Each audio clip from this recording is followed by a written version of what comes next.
হচ্ছে AGT live 24/7। This is AGT Live 24/7. আমাদের সংগঠনের আহ্বানে সাড়া দিয়ে ধন্যবাদ জানাচ্ছি।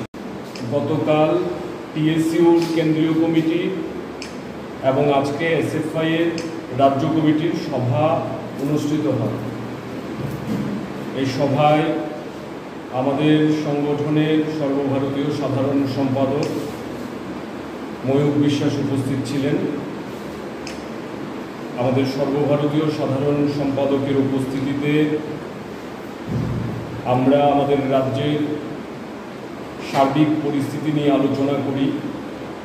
বিশেষ করে শিক্ষার ক্ষেত্রে যে ভয়ানক আক্রমণ বিজেপি সরকার দ্বারা নেমে আসছে, তার বিরুদ্ধে লাগাতার লড়াই আন্দোলন তৈরি করা, এই নিয়ে বিস্তৃতভাবে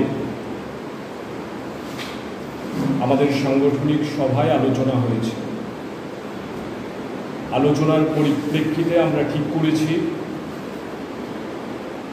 যে আমাদের রাজ্যে আগামী 2 মাস বিজেপি সরকারের সরকারি স্কুল বন্ধ করে দেওয়ার যে প্রচেষ্টা, তার বিরুদ্ধে একেবারে বৈষম্যমূলক ব্যর্থ বিদ্যাজ্যোতি প্রকল্প বাতিল করা, স্কুল কলেজে শিক্ষক সংকট চলছে, ছাত্রছাত্রীরা প্রায় প্রতিদিন রাস্তায় নামতে বাধ্য হচ্ছে। এই শিক্ষক সংকট দূর করার জন্য সরকারি পদক্ষেপ করার দাবিতে এবং সর্বোপরি সরকারি বেসরকারি উভয় ক্ষেত্রে দারুণভাবে ফি বাড়ছে, পড়াশোনার খরচ ক্রমশ বেড়েই চলছে, তার সঙ্গে বিভিন্ন কোচিং সেন্টারের দাপাদাপি সারা দেশের সাথে এটা ত্রিপুরা রাজ্যের মধ্যেও বেড়েছে। আমরা দেখছি যে বিভিন্ন ধরনের স্টাইপেন্ড এটা নিয়মিত প্রদান করা হয় না।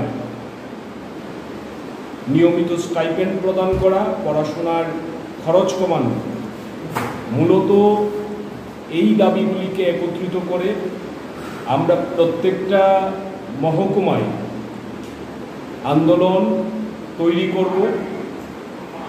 বিভিন্ন ধরনের আন্দোলন হবে, ডেপুটেশন থেকে শুরু করে অবস্থান মিছিল, এগুলি আমরা সংগঠিত করব।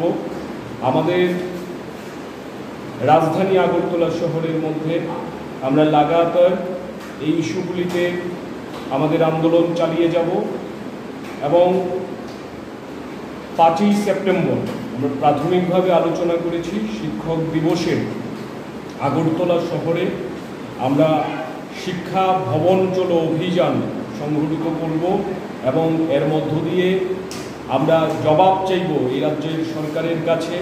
আজকের দিনে বিজেপি সরকার শিক্ষা ক্ষেত্রে যে ভয়ঙ্কর আক্রমণ নামিয়ে এনেছে, ছাত্রছাত্রী সহ অভিভাবকদের যে একেবারে কামানের গোলার মুখে ফেলে দেওয়া হয়েছে, তার বিরুদ্ধে আমরা লড়াই